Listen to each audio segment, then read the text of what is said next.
Hey everyone! Welcome back to Real English. I'm Emma. And I'm Michael. Great to have you here with us today. So, if this is your first time watching, welcome. Real English is all about learning English through real conversations.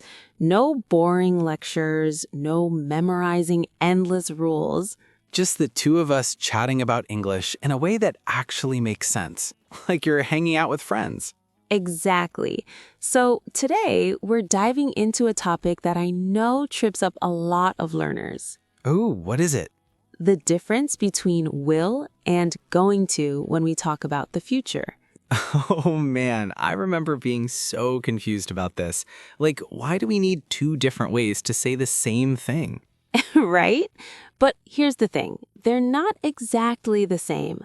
There are specific times when we use each one. Okay, so before we get into it, let's show everyone some key vocabulary that'll pop up in today's episode. Check your screen right now. Got it? Perfect. All right, let's start simple. Michael, when do you think we use will? I think it's when we make a decision right at that moment, like on the spot. Yes, exactly. So will is perfect for spontaneous decisions. Decisions you make right when you're speaking, not before. You hadn't planned it. So, like, imagine someone knocks on the door and you say, "I'll get it." Perfect example. You didn't wake up this morning planning to answer the door at that exact moment. You decided right then. Right. Or like at a restaurant, when the waiter asks what you want and you say, "I'll have the pasta." Exactly. You might have been thinking about it, but the actual decision happens right there. That's spontaneous. Okay, so what about going to? When do we use that one? Great question. So going to is for plans and intentions, things you've already thought about and decided before the conversation. It's not spontaneous. So if I say I'm going to visit my parents next weekend, that means I've already made that plan. Exactly. You probably decided days ago, maybe even weeks ago. It's a planned action. Oh, that makes sense. So will is unplanned and going to is planned. That's a great way to think about it. Let me give you another scenario. Imagine it's getting late at a party and you say, "I think I'll head home now." That's will because you just decided in that moment, right? Exactly. Smiles. But if someone asks you earlier in the day, "What are your plans for tonight?" You might say, "I'm going to go to Sarah's party." Because you already planned it. Yes. See the difference? Yeah, this is making sense now. Okay, but wait, what about predictions? I've heard both used for talking about the future. Ooh, good catch. So yes, both can be used for predictions, but there's an important difference here. Are you ready for this? I think so. Lay it on me. Okay, so going to is used when you're making a prediction based on evidence, something you can see or observe right now. For example, look outside and imagine you see really dark clouds. What would you say? It's going to rain? Perfect, because you can see the evidence right in front of you, those dark clouds. You're not just guessing. Ah, so it's like present evidence pointing to a future event. Exactly. Smiles. Here's another one. Imagine you see someone carrying a huge stack of plates and they're wobbling. You might say, Quick, he's going to drop those. yes, because you can see what's happening right now. The evidence is there. Okay, so what about will for predictions? So will is for general predictions or opinions about the future without specific evidence. Like, I think robots will take over many jobs in the future. That's more like a belief or an opinion. Exactly. You don't have concrete evidence right now. Or like, I think Brazil will win the World Cup next time. That's just your opinion. Right. But if you're watching a soccer game right now and Brazil is playing amazingly and they're up 3-0 with 5 minutes left, you might say Brazil is going to win.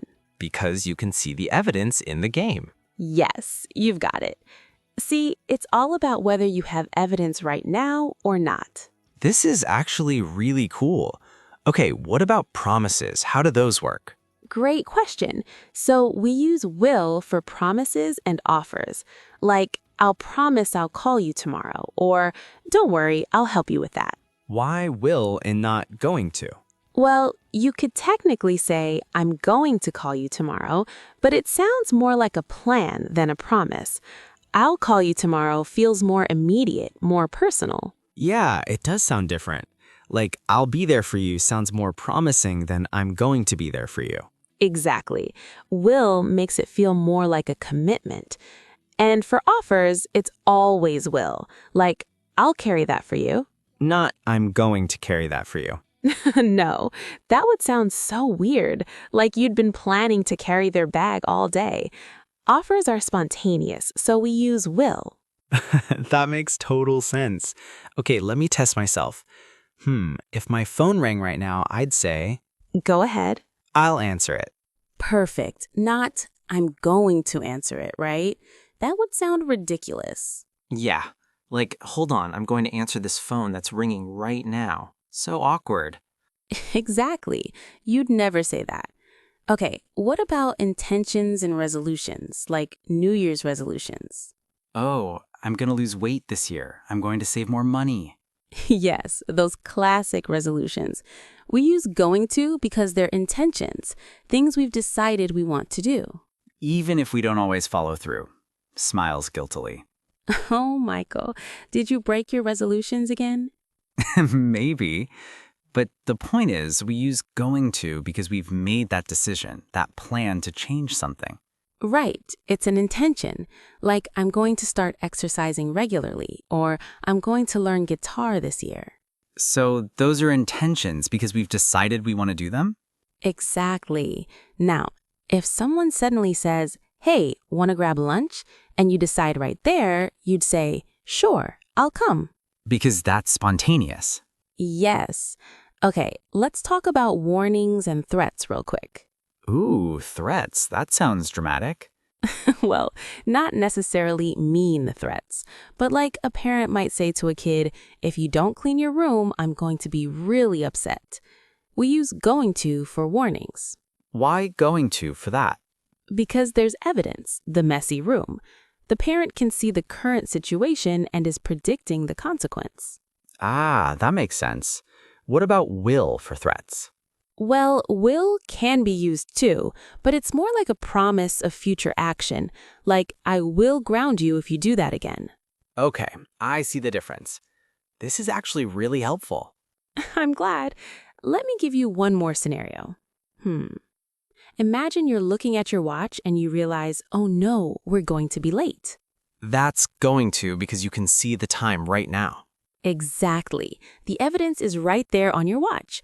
But if someone asks you before you leave, do you think we'll be late? You might say, no, I think we'll be fine. Because that's just your opinion, your prediction. Perfect. You've really got this now. I feel like I do. So let's do a quick recap for everyone. Great idea. So will is used for... Spontaneous decisions, like I'll answer the phone or I'll have the chicken. Right. And also for... Promises and offers. I'll help you or I promise I'll be there. Yes. And for general predictions or opinions without evidence. Like, I think it'll rain tomorrow. Okay, and going to is for... Plans and intentions. I'm going to visit my sister next month. And for predictions based on present evidence. Look at those clouds. It's going to rain. Exactly. You've got it. And remember, everyone, the key is thinking, is this spontaneous or planned? Do I have evidence or is it just my opinion? Nuts. Once you think about it that way, it becomes so much easier. Totally. And like anything in English, the more you practice, the more natural it becomes. You'll start using them correctly without even thinking about it. See what you did there? You'll start. That's your prediction. Oh, I didn't even realize. And I'm going to keep practicing because I've decided that's what I want to do. Perfect use of going to. See, everyone, this is how you learn, by practicing in real conversations. Exactly. Don't stress too much about getting it perfect every time. Just try to use it and you'll improve. And if you make a mistake, that's totally okay. That's how we learn. Absolutely. All right, Emma, I think we've covered everything pretty well today. I think so too. I really hope this helped clear up the confusion between will and going to for everyone watching. And hey, if you want more English lessons like this one, natural, conversational, and easy to understand, Make sure to subscribe to Real English. Hit that subscribe button and turn on notifications so you don't miss any of our episodes. we're going to keep bringing you awesome content to help you speak English more naturally and confidently. And we will see you in the next episode. Smiles. Waves, thanks for watching, everyone. Keep practicing and happy learning. Cheerful. Bye! See you soon. Bye.